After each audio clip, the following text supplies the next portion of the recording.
What's up, everyone? Matt Gajewski here, back again with the Odd Shopper channel. Today, we are talking college football ahead of the Week 13 main slate. Before we get started, make sure to hit that thumbs up button, subscribe to the channel, and hit the notification bell so you know when this and all other content goes live. If you've done that, I just want to say thank you. It does help us a lot. You wouldn't believe how much some of that stuff helps with YouTube and our business overall. And really important, we're brought to you by Bet365. Right now, they have a deal where you can bet $5 in any game, whether it's a side or a total. It doesn't even have to win. You could win or lose, and you are still getting $150 in the form of bonus bets. If you head over to Odd Shopper and hover your cursor over this Get Expert Picks Free, and you navigate to that Bet365 through this claim offer deal, you'll also get one free month of any Tails package you want. I'm in there. Ben's in there. There's basically some sort of creator for every possible sport you can imagine. So there's a ton of stuff out there that you can take advantage of. If you take advantage of more than one, let's say you do Bet365 and BetMGM, that is 2 months of Tails, all for just claiming offers. Take advantage of this. It won't be around forever. Of course, if you or someone you know has a gambling problem, please call or text 1-800-GAMBLER. You must be 21 or older to play in most areas. All right, so this is our quick hitter show on the Week 13 slate. If you want every game in depth, check out Betting You. Myself and Ben Rasa went through all of the marquee games and then some greasy games as well in depth. So today, top 3, according to my ranking.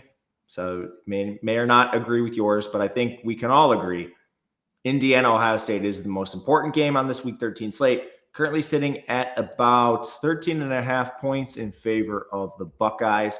The total is 51.5. That's come down a little bit. I get it. Pacing is atrocious for those of you that like overs. Indiana is 95th in seconds per play. Ohio State is 111th. Both these defenses are awesome. They actually currently come in first and second in overall defensive efficiency in the country. Indiana's played a much easier schedule. More on that in a second. But Ohio State's played some pretty solid teams, and they still come out as an absolutely awesome defense. Injury-wise, Indiana's Drew Evans, he's one of their starting guards, got hurt in practice. I believe it's a torn Achilles for him. And then on the Ohio State side, they also have some offensive line woes. Josh Simmons and Zen Mikowski have been out for this team. They've had some time to adjust now. Tyleik Williams is probably the biggest question at defensive tackle. He's been in and out of the lineup recently. I imagine he tries to play for a game of this magnitude. But Indiana gets their first real test, and they have to play on the road at Ohio State. Not a super long road trip, but definitely a tough environment. Their best win right now is probably Michigan, which is not what Michigan or Washington, perhaps Nebraska. And the one thing I'll say on the Indiana strength of schedule is, yes, it's extremely easy by Big Ten standards even. But they've taken care of business at every step of the way. Look at their cover margins. This is a team that's definitely outperforming expectations. The real question is, will they do the same here? Ohio State has answered every single question except the Oregon one. And that one came right down to the wire. They definitely had opportunities to win. There was a lot of weird nuanced stuff that happened in that game. Like, Oregon, they missed a field goal themselves. There was the fluky onside kick situation where they stole a possession.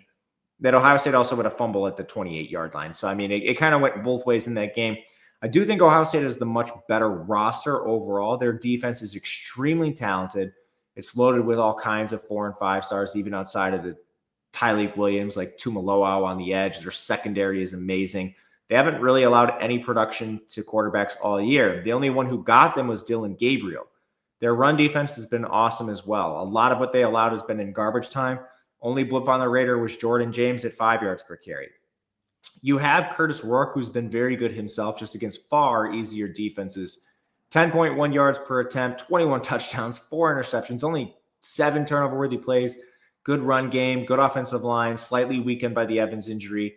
I still am not sure they're going to be able to move the ball with a ton of success against this Ohio State defense, which is just electric this year.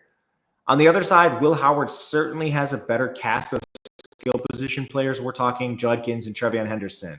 Their O-line is still pretty solid despite the injuries.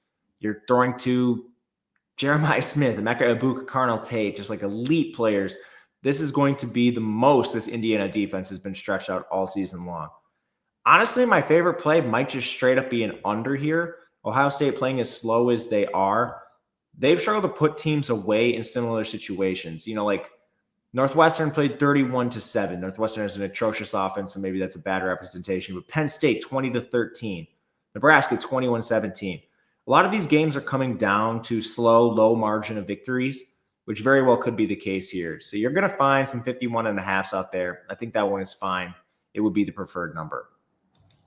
Second game was really hard to pick. And honestly, I think you could make a pretty strong case that the second most important game is Ole Miss taking on Florida. Texas A&M Auburn is definitely important too, but I think the better opponent in this spot right now is Florida. So let's bring up this Ole Miss game.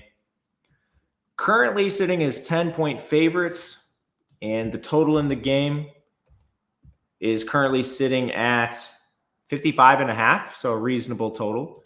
Overall, the pace in the game should be decent.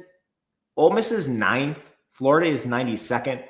So it's a little hard to get a grasp on where these teams are going to play pace-wise. But I think this Florida team's been underrated all year. Now you have Ole Miss going to the Swamp. They do get a very, very important bye. If you remember 2 weeks ago, Ole Miss had about, maybe 20 players on their injury report.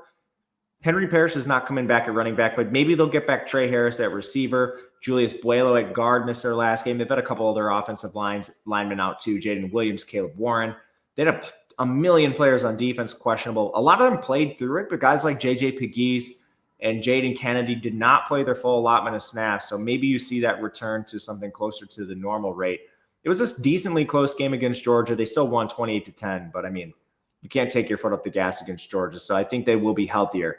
On the Florida side, of course, Graham Mertz, Khalil Jackson, Eugene Wilson have all been out, quarterback and 2 receivers. Their secondary has been very banged up this year. Jason Marshall, Jakeem Jackson, Devin Moore, and Asa Turner. That is a big concern. That is probably where Ole Miss is going to try to expose Florida. They've been vulnerable at multiple times this season. Most recently, Quinn Ewers got them for 12.3 yards per attempt. They have returned a few players since then, so I don't think it's going to be complete floodgates, but this could be something to monitor, especially if Trey Harris returns, even All-American facing the secondary with Dart at the helm, Jordan Watkins and Antwain Wells spreading you out 3 wide. There are definitely enough weaknesses on Florida's defense where I don't think you can really contend with all of them. And that doesn't even include the tight ends, Daquan Wright and Caden Prescorn, who do unique things. The real question is, can Florida score with Mississippi? And I think the answer is yes. There are some questions. The Ole Miss defense hasn't been as tested as Florida. Of course, very few teams are. None actually are this year. But the best quarterbacks they've faced, so they played Carson Beck. They did a good job against him. Only 6 yards per attempt. But Malachi Singleton, 14.8 yards per attempt for Arkansas. Brock Vandegrift was at 8.7 in that weird game against Kentucky. And then it's Lenore Sellers, Garrett Nussmeier, Jackson Arnold, who's backup. I think there are at least questions with Ole Miss's defense. It's still a very strong unit overall. Their secondary is probably their weakest unit, but they do have an amazing pass rush. Fortunately, Florida's gotten more out of their offensive line than I ever expected, kind of using paper mache in the transfer portal over some weaknesses. They're 13th in pass blocking, 31st in run blocking. So that might be enough to neutralize an awesome Ole Miss pass rush, like with Suntarine Perkins and Princely Umamilin. What a great unit. Lagway has been awesome this year. 11 yards per attempt, 58.5% completion, only 5 turnover-worthy plays. All of them have been converted into interceptions, so it's a bad sort of run out for him. I guess the biggest question is he's still dealing with the hamstring. He had that weird contraption on his leg last game, which limited where he could run. And with all the big plays, you do get occasional freshman mistakes with the turnovers. It really cost them. In the first game, he had to play significantly. But I think you could see Lagway just continue to improve. They have their receivers mostly healthy outside of Eugene Wilson. I actually think Florida is a decent look at home in this spot against Ole Miss. But we'll see. That one does not remain on the card yet. We will find out more later this week. Really, the big thing for me with the SEC games, especially ones where we know guys are questionable, this is just a macro thing. They have a pre-week injury report. I don't know what to call it. An injury report, midweek injury report. It comes out on Wednesday nights. I'm filming this on Wednesday. That will determine a lot. It's not set in stone. They can change. There have been players that were ruled out on Wednesday that ended up playing on Saturday. It's very rare. But you at least get an indication of where these players are health-wise, which makes a huge difference. So I'll wait for that report before making a stance on this game, but the lean is Florida. All right, last one up. I think some people might argue that this game isn't as important, but we're going to go Army taking on Notre Dame. This is really important in the G5. Army's undefeated. They've already clinched a berth in the AAC title game. They're really the only threat to Boise right now, but they need to remain undefeated, which means they'll have to upset Notre Dame in this spot as a 14.5, 15.5 point underdog in some spots. The total in the game, not high, actually higher than you might think at 45. Army runs the triple option. Notre Dame is definitely not an explosive offense. Sometimes they can be on the ground, but rarely through the air. And pacing's not good. Army is the slowest team in the entire country, 134th behind that triple option. Notre Dame is 108th, so it's not like they're playing particularly fast either. The biggest thing in this game, I think, comes straight up. What is the level of competition for Army? It is atrocious. They've played Lehigh. Okay. FAU just fired their coach. Rice fired their coach. Temple, a little bit better recently, but they were not playing their quarterback that they're playing now. Tulsa, UAB, probably going to fire their coach. East Carolina fired their coach. Air Force. Air Forces look better recently.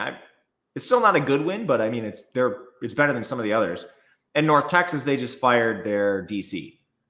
So, I mean, this Army strength of schedule might be ahead of only Liberty. I mean, this is one of the worst schedules I've ever seen. Army is utterly untested. Notre Dame is far and away the toughest team they faced this year. And I don't think they're going to be able to stop this rushing attack that we've seen from Riley Leonard, Jeremiah Love. The offensive line actually got back Billy Schroth. So they haven't been bad, even with the injuries they sustained. I thought they would be worse. Honestly, this was a leak by me, losing like Craig and Jagusa in the preseason. They've been better than initially expected. And they've played through defensive injuries too, like losing Botello on the edge and Benjamin Morrison at corner. This Notre Dame team has held up, and Riley Leonard is getting it done. He's been efficient through the air. He just isn't part of a dynamic passing attack. They don't throw the ball all that much. He's averaging over 6.2 yards per carry. The O-line is paving the way for him and Love. The receivers have actually contributed a few explosive plays here and there, and Army has not faced really any competent signal callers all season long. I don't know, man. This is just a drastic level of competition. We just saw Notre Dame play Navy. They're accustomed to preparing for triple option and weird, nuanced offenses. Army doesn't throw the ball all that well, even though Daly is better than your average run-of-the-mill signal caller for a triple option team. I think Notre Dame might win this game by 28 points if they want to. 14.5 are extremely generous. I took a 14 right when this opened. I'm interested in alt lines. This is a pretty big stand for me, which I usually don't like taking, but I think Notre Dame just absolutely rolls Army, unfortunately, in this game. That'll do it for me today. If you have any questions, please leave them below or reach out on Twitter at Matt_Gajewski. If you want more content, check out Betting You on this very channel with myself and Ben Raza. We'll be back later talking more college football, but until then, good luck, everyone. We'll see you later.